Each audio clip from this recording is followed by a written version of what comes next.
Yan po. Yan po yung daan galing sa highway. O, harap road pa. Ito po dito sa property. Ito po. Yan. Ayun po yung property. So may makalampas nitong puno na ito. Ito po yung right of way. Yan. 5 meters po ang luwang niyan. Tumaas lang yung damo nitong nagtagulan. So tayo po papunta doon sa property mismo.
Ito po ang property.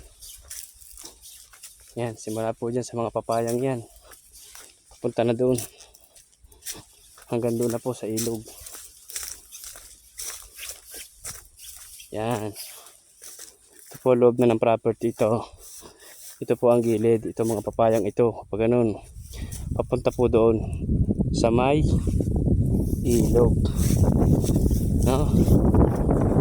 Yan po ang property. Yan. Patag. Simula po dyan, dito sa property na ito, kita-kita pong bundok dito. Ito. Yun.